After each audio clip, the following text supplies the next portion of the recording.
Près de la source du prophète Élie, sur la montagne du sacrifice, en 1892, fut élevé le monastère des Carmélites déchaussés en l'honneur de Notre-Dame du Mont-Carmel. Présence significative et grâce particulière des Carmélites déchaussés sur le Mont Carmel, qui surplombe la Méditerranée sur environ 30 km de long et 12 de large. Terre biblique, historique et mystique. Nous lisons dans le premier livre des rois que la prière du prophète Élie a été exaucée dans l'apparition du nuage porteur de pluie, petit comme une main d'homme qui monte en prière vers le ciel.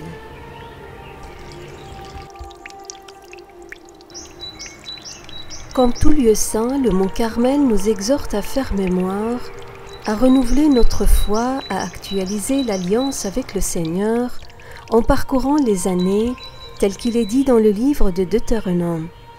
Souviens-toi de tout le chemin que l'Éternel ton Dieu t'a fait parcourir pendant ces années. L'histoire nous raconte que sainte Thérèse d'Avila, fondatrice et réformatrice de l'ordre du Carmel, fut à l'initiative de l'édification des monastères. La construction de chaque monastère symbolise toujours l'ascension du Mont Carmel. La fondation du premier monastère. Ensuite, 1568, c'est le troisième monastère de la Réforme. Et c'est de là que des sœurs sont parties pour Gênes en 1690. Puis en 1613, le Carmel de Gênes a fondé à Avignon un monastère. Et Avignon, en 1878, avec les sœurs qui voulaient venir en Terre Sainte, a fondé un monastère en France, à Écully, près de Lyon, pour préparer et les sœurs et les ressources pour venir fonder au Mont Carmel. Ça a pris 20 ans. En 1892, le monastère de Notre-Dame du Mont Carmel a été fondé par les Carmélites d'Avignon, aidés par les frères Lehmann, deux juifs convertis. Le lieu choisi fut près du port de Haïfa à Zawara, actuel quartier de Beth Galim. À cette époque, la région était sous l'autorité de l'Empire ottoman, une situation particulièrement dure, marquée par une grande pauvreté et de profondes divisions sociales. Les carmélites ont alors mis leur talent, leur ferveur au service des autres. La réconciliation et l'union des cœurs est la mission des Carmélites déchaussés sur le Mont Carmel, le mont de Saint-Élie et de Notre-Dame.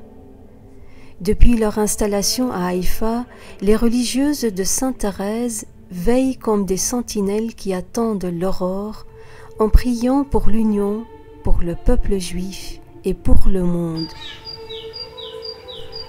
En 1914, les sœurs furent expulsées par les Turcs de la Terre Sainte et n'ont pu revenir qu'en 1919. La région passe sous mandat britannique. Les carmélites se trouvent menacés d'expropriation et cette fois-ci par les Anglais. Vers les années 30, le Carmel a été transféré. Un nouveau monastère a vu le jour sur un point culminant du Mont Carmel, dans les hauteurs du port de Haïfa. Un monastère imposant, construit à l'identique du Carmel de Malagon en Espagne, inspiré par sainte Thérèse d'Avila. Chaque détail incite au recueillement et guide le regard vers une douce présence du prophète Élie, de Notre-Dame du Carmel et des saints du Carmel. Le cloître est une invitation permanente à la prière, la règle de l'ordre gravée en latin, marquée sur de grandes plaques de marbre blanc. Voici une des scènes traditionnelles d'Albert, patriarche de Jérusalem, en train de remettre le parchemin de la règle aux ermites. Ici, c'est le commencement de la règle, dilectis filius brocado, etc. fratribus, et dans tous les monastères, dans tous les cloîtres, il y a des plaques où il y a toute la règle écrite en latin. Exactement en 1903-1904, les carmes de Lyon ont dû fermer leur couvent. Et alors toutes les statues ont été achetées par nous et nous sommes encore très heureuses. Même la statue de Sainte Thérèse qui se trouve maintenant à la chapelle, elle fait partie de cette collection. Être sur le mont Carmel est un témoignage vivant pour hier, aujourd'hui et demain. La Terre Sainte est un carrefour des races et des nationalités.